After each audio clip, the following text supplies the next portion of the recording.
My name is Claire. I am 32 years old and I thought I knew what it meant to build a marriage. I believed that commitment meant holding on even when things felt heavy. For 7 years I tried to nurture a bond that had once been filled with warmth and promises. But what finally ended it wasn't an argument or a slow unraveling. It was a single text message sent from Las Vegas that shattered everything I thought was true. When I first met him, I was in my late 20s. We crossed paths at a professional networking event. Nothing glamorous, just a room filled with handshakes and polite conversations. He introduced himself with an easy smile, and we exchanged business cards. I didn't expect to hear from him again, but just a few days later, a message from him appeared on my phone. That simple text became late-night calls, stolen lunches, and long conversations that stretched into the early hours. By the time we started dating, it already felt like we had known each other for years. The early years of marriage were good. We weren't rich, but we were steady. We planned our future like a team moving forward with optimism. What we wanted most was a family of our own. We tried for years, each failed attempt leaving us more defeated, though we didn't talk about it out loud. Instead of leaning into each other, we leaned into work. He picked up more projects, I buried myself in responsibilities, and slowly, without even realizing it, we became strangers sharing a house. I told myself it was just a rough patch, that we would find our rhythm again. But the spark faded little by little, until all that remained was routine and obligation.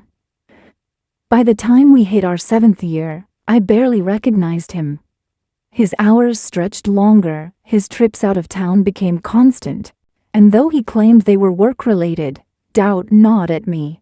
I know how business works. No company spends that much money sending employees away week after week. Still, I tried.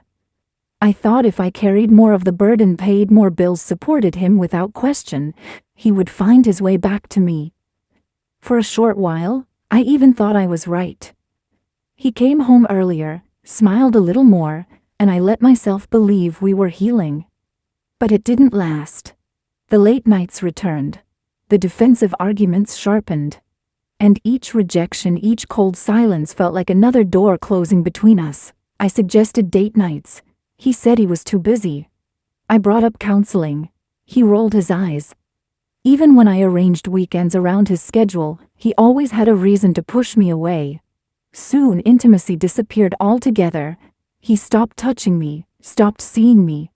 And when I pressed him even gently, he snapped with a threat I'll never forget.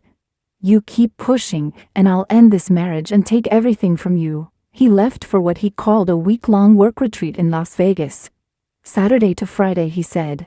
His tone was sharp, defensive, as if my questions about it were an attack. A full week in Vegas.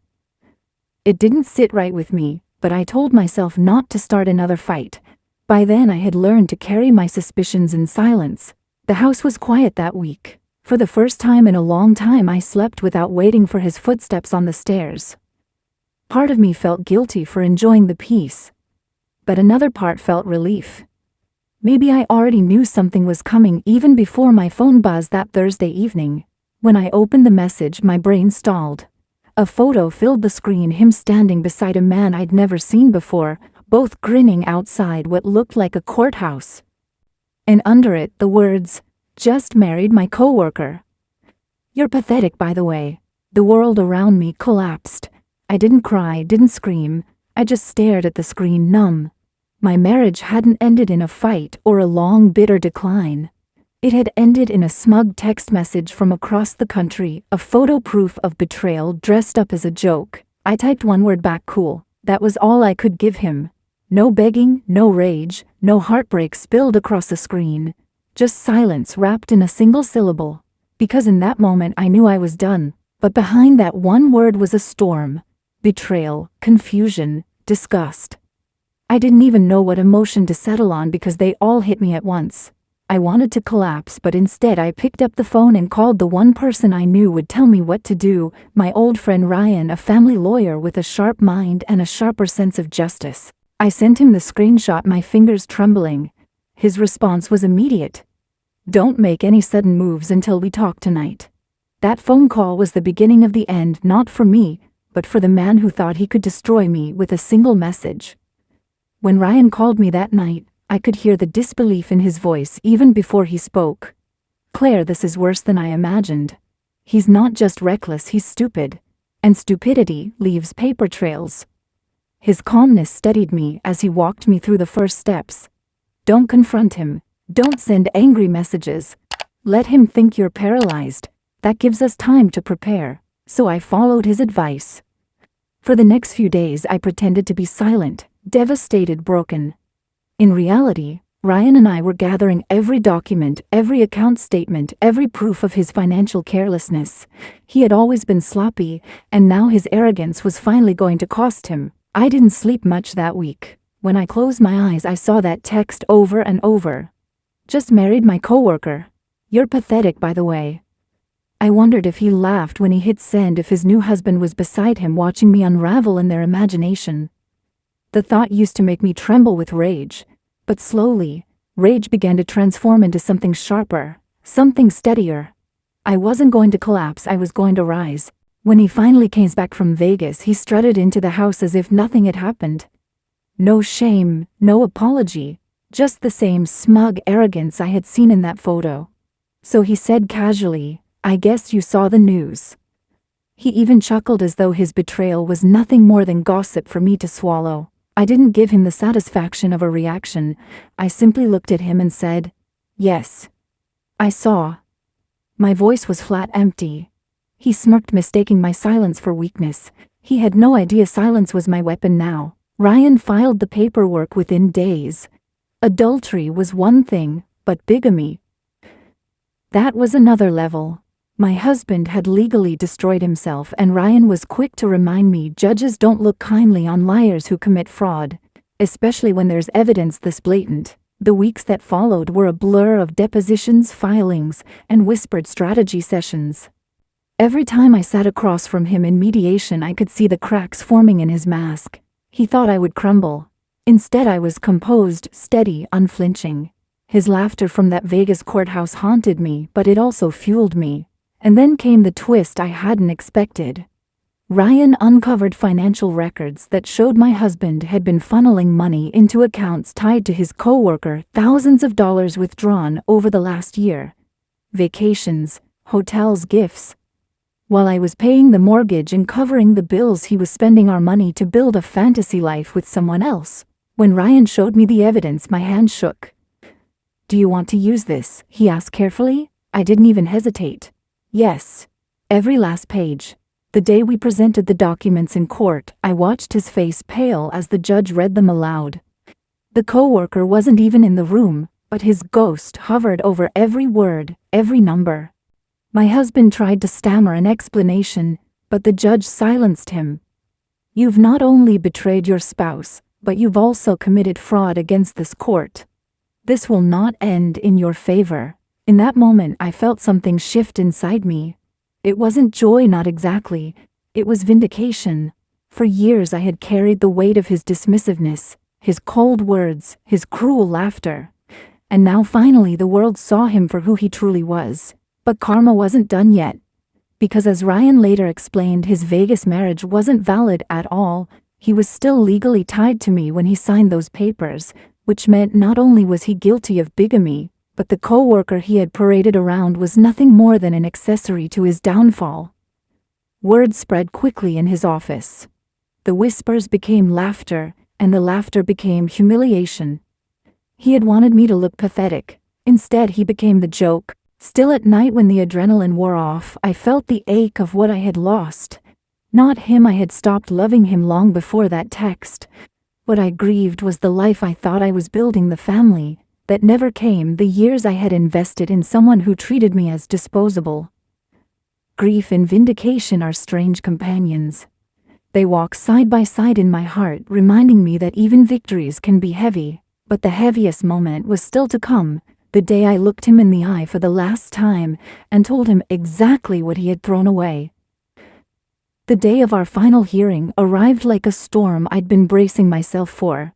I wore black not for mourning, but for armor. I wanted him to see in every detail of me that I was no longer the woman who once cried into her pillow when he came home late, no longer the woman who begged for scraps of affection.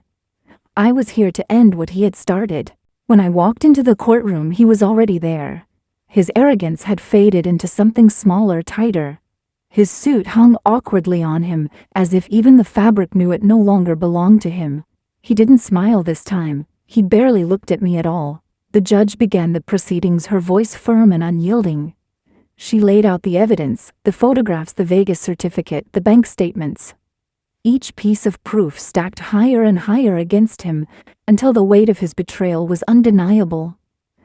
I sat still, listening, my hands folded in my lap.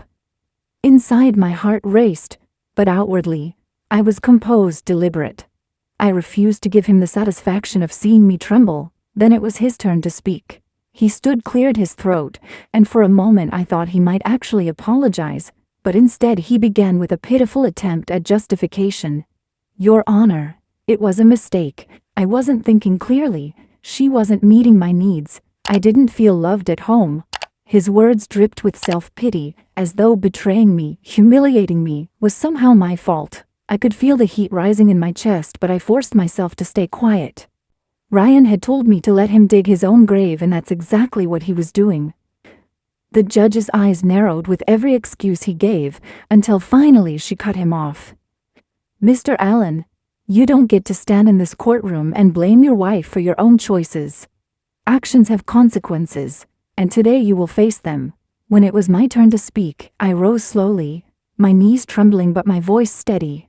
I looked directly at him, not at the judge, not at the lawyers, at him. "For years I gave you everything I had," I said, my voice echoing in the hushed room. "I built a life around us. I carried the bills, the responsibilities, the dreams we never achieved. And in return, you gave me lies. You gave me betrayal. You gave me a text message from Vegas telling me I was pathetic." His face twitched, but he didn't look away. "But do you know what the truth is?" I continued, my voice rising with every word. "I am not pathetic. I am not broken. I am not the woman you tried to convince me I was. You wanted me to crumble. You wanted me to disappear quietly. But instead, I stood up. I fought back. And today I walk out of this courtroom free of you. You are the one left with nothing." A silence fell over the room.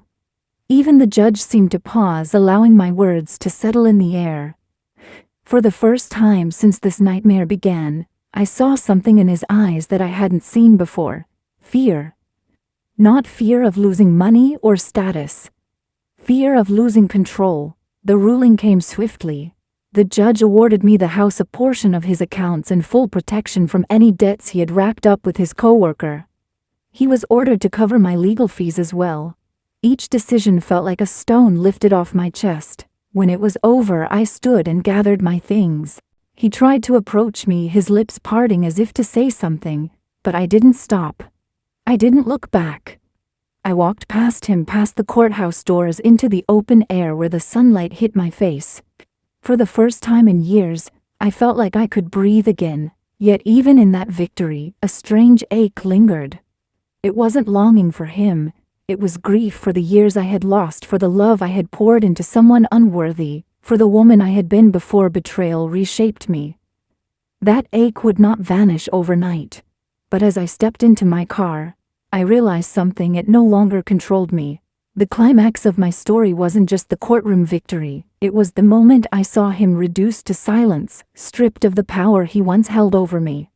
And it was the moment I finally believed the truth I had whispered to myself in the darkest nights: I am stronger than the pain he left behind. In the weeks that followed the final hearing, I found myself waking up to a silence that no longer felt suffocating. The house was still the kind of quiet that used to ache in my bones, but now it felt like a blank page. I didn't hear his footsteps coming home late, didn't hear his phone buzzing with messages he wouldn't explain, didn't hear his mocking laughter when I asked for more. For the first time in years, I wasn't waiting for anything. At first, I wasn't sure what to do with myself. I wandered from room to room, touching the walls, the furniture, the spaces where we had once sat together. But instead of memories breaking me, they began to lose their power. I no longer saw the man who betrayed me in every corner of this house. I saw myself, my strength, my resilience, my survival. Friends started coming by offering to take me out to fill the emptiness with noise and activity. But I didn't need distractions. I needed to feel everything. The grief, the anger, the freedom, the strange lightness of carrying only my own weight. Some nights I cried until I couldn't breathe. Some nights I poured a glass of wine and laughed at the absurdity of how it had all ended with a pathetic text message from Vegas. And some nights I simply sat in silence, letting it wash over me like a cleansing tide. He tried to reach me a few times. Emails, voicemails, even a letter slipped under my door. I never answered. I never read past the first line. What could he possibly say that would matter? That he was sorry. That he didn't mean it. That the coworker wasn't who he thought they were. None of it could erase the choices he made. None of it could undo the way he had casually crushed me. My silence became my final answer, louder than any confrontation ever could be. But there were moments when doubt crept in. Late at night when the world was still, I asked myself, did I waste too many years? Did I miss my chance at building the life I dreamed of? The questions clawed at me, but then I would remember his face in the courtroom, pale and desperate, and I would remind myself, no, I didn't waste those years. I survived them. And survival is never wasted. Slowly, I began to rebuild. I picked up hobbies I had abandoned long ago. Painting, reading novels that had gathered dust, running in the early mornings when the world was quiet. Each small step felt like reclaiming pieces of myself he had taken without asking. I no longer lived in the shadow of his betrayal. I was learning how to live in the light of my own resilience, and yet the scars remained. Betrayal doesn't vanish, it lingers like a phantom ache. I would see couples in restaurants laughing together, and my chest would tighten. I would receive wedding invitations in the mail and feel the sting of envy. But instead of letting the pain consume me, I let it remind me of what I deserved. Love isn't supposed to belittle you, it isn't supposed to break you with careless words, it isn't supposed to leave you empty. I deserved better. And for the first time I truly believed that. One evening as I was cleaning out an old drawer, I found the business card he had given me the night we met. The edges were frayed, the ink fading, a relic of a story that had once felt like fate. I held it for a long moment, then dropped it into the trash. I didn't need relics anymore. I didn't need reminders of a man who never valued me. What I needed, what I had, was myself, and that was enough. The aftermath of betrayal isn't glamorous. It isn't easy. It's messy and painful and full of nights when you wonder if you'll ever feel whole again. But one day you wake up and realize the worst is behind you. One day you walk past the places that used to haunt you and feel nothing at all. One day you understand that the person who tried to break you actually set you free. And that was my truth. He didn't ruin me. He revealed me. He showed me that I was stronger than his lies, stronger than his betrayal, stronger than the fear of starting over. And in that strength, I found something far more powerful than revenge: peace. Months passed, and life began to take on a rhythm I hadn't felt in years. The chaos, the noise, the constant weight of his presence, it was gone. In its place was stillness, and in that stillness I found myself again. I started waking up early, watching the sunrise through my kitchen window with a cup of coffee in hand. It became my quiet ritual, a reminder that every day brought me a fresh start. I signed up for classes I'd always put off: painting, yoga, even cooking just for me. I filled the house not with his voice, but with music, with laughter from friends who never left my side, with the hum of my own joy. And yet sometimes when I was least expecting it, a memory would hit me like a wave. His voice, his smirk, that cruel text from Vegas. Just married my coworker. You're pathetic, by the way. For a long time those words haunted me. But now when they surfaced, I let them roll over me and then fade. They no longer had claws. They no longer dictated who I was. Because here's the truth: I had to learn what people do to you says more about them than it ever does about you. His betrayal wasn't proof of my inadequacy. It was proof of his emptiness. He needed to mock me, to belittle me, to break me because he couldn't bear to face his own failures. And in the end, he destroyed himself far more than he ever destroyed me. I didn't need revenge in the traditional sense. I didn't need to scream or shout or make him pay. My revenge was my silence, my peace, my survival. My revenge was waking up every day and choosing myself. My revenge was no longer caring about what he thought because his opinion had lost all its weight. There was a time I thought I couldn't survive without him, that I needed his love, his approval, his presence to make me whole. But now I know better. I was never half of something waiting to be completed. I was always whole. He just convinced me I wasn't. And when he walked out, when he sent that text meant to humiliate me, he didn't shatter me, he freed me. I still carry the scars. I probably always will. Betrayal leaves marks you can't erase. But scars are proof of healing, not of defeat. They remind me of what I endured, of what I overcame, of the woman I became when the storm tried to break me. So, if you're listening to my story, if you've ever been betrayed, abandoned, humiliated, please hear me. You are not pathetic. You are not unworthy. You are not broken. You are stronger than the pain that tried to destroy you. And one day you'll wake up just like I did, and realize that you didn't just survive, you rose. That is the gift hidden inside the ashes. That is the life waiting for you when you walk away from what was never meant to hold you. If my story spoke to you, if it touched something in your heart, I want to invite you to stay with me. Please, like this video, share it with someone who might need the reminder, and subscribe for more stories that shine light on the shadows we've all walked through. And most of all, leave a comment below. Tell me your story. Tell me how you survived, how you healed, how you found your strength. Because when we share our truths, we remind each other that even in betrayal, even in heartbreak, we are never truly alone.